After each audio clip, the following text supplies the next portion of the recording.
Friday the 13th on the NES is an ideal example of a game that is unfairly treated because it's widely considered shit, but it's actually not shit. Now, I understand the negative points people have made about the game, and I concur. The game has some bad shit in it, but it has a lot of cool stuff that gets overlooked too. All in all, Friday the 13th is an admittedly not very good game, as most movie tie-in games are not. Most times, they're piggybacking off the name of the film, with a few locations, but this game actually features a lot of references to the film series. Like Mark, some guy who fucking dies in the second movie and is barely important to the plot. But yeah, there he is. There's Mark. In general, Friday the 13th is most typically underrated by people who watch other people play games, but don't actually play games themselves. There is a lot about this game to discuss. It has many unique aspects, namely that it is made badly. Additionally, the game happens to be fun. It also happens to be infuriating and unfun. But that's not always bad. In terms of theme and style, the game developers did a good job. Minus the fact that Jason is fucking purple, which is fine, I guess. I mean, who knows what he wants to wear? It could be canon. The music and environments are pretty spot on, seeing as we are in Crystal Lake, and the music gives you the feeling that shit isn't the safest. And finally, the sensation that you're finding help in the form of weapons, medicine, tools gives a strange sense of ease and relief. And then, of course, the glaring negative comes in the form of Jason. When he arrives, dumpsters you, and you deny the fact that Friday the 13th is even worth playing. Let's discuss Jason before getting into any more details about how the game is good. Honestly, first, a conversation about the map should be made. The game world is contained in the small as fuck map, where there is a number of different locations to explore. Cabins, forests, caves, and roads primarily host all the game's action. Jason is constantly active in this world, where he runs along paths and through locations much faster than you can. This is actually pretty different for the NES when you think that the world is linear and completely connected at all times. Many games opted to have segmented maps that were not loaded alongside the rest of the game. As long as you're not hanging out in a building, Jason can appear without expectation. And in general, the knowledge that Jason may appear at any time is interesting. Don't get me wrong, this is not total praise. It's not very fun that Jason will just pop up into your ass whenever he feels like it. And when you do bump into him, you will either realize or remind yourself that Jason is unbelievably bullshit. There are some immediate negatives about Jason that can be discussed. Firstly, he just does too much damage. Secondly, Jason can't be dodged at all on the overworld. Third, Jason has wonky-ass mechanics indoors, where you'll coincidentally fight him the most often. And finally, Jason takes almost no damage from anything.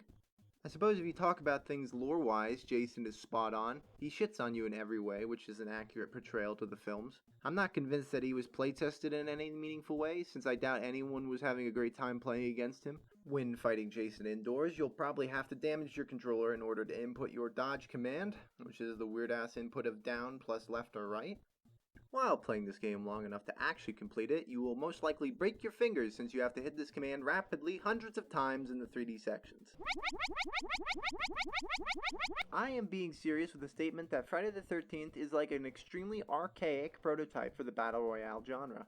And yes, that's a loose comparison. If you want to find fault with that statement, you will. Genuinely, some of the ideas behind the design of the game can be found in popular modern games. Firstly, the dynamic aspects of finding weapons and items is similar. You have elements of scouring maps for help and getting more acquainted with places and items within those locations, and the knowledge of how things work or where they are gives you advantages in future playthroughs.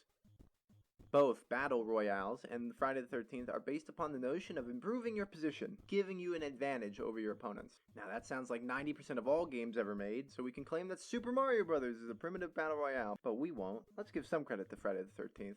Additionally, the game world ideas are very similar as they're fully explorable with optional locations and randomly spawning equipment. And finally, the most basic comparison is that the primary goal is the same, which is just kill all enemies. The only difference is it's one AI with 3 different lives, all of which are just the same purple suit wearing guy, but hey, that's pretty similar.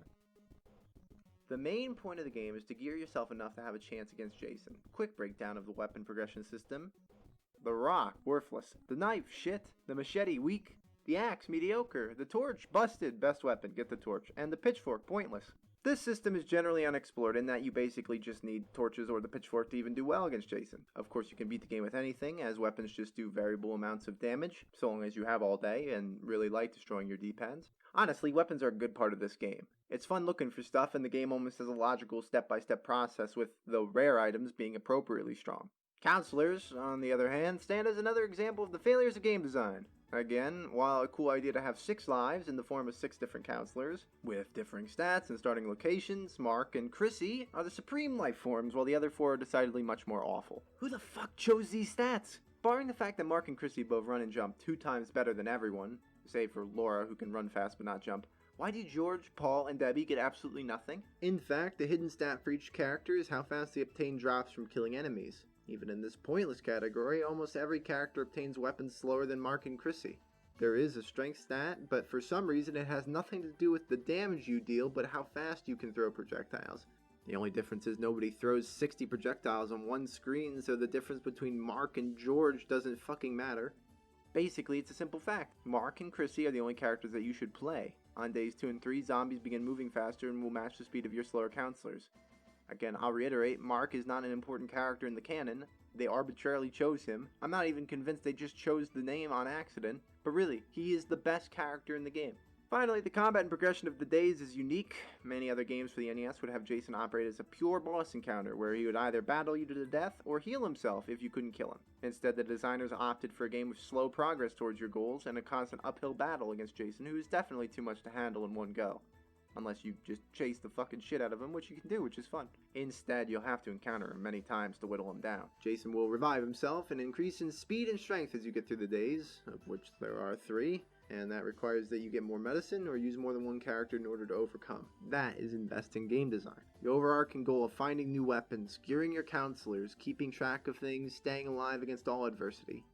In my mind, it's the definitive 1989 Battle Royale. Unfortunately, it's bad. Everything doesn't work properly, and the game is full of cryptic bullshit. Still, I think you can find fun in shitty things, so why not give it a try?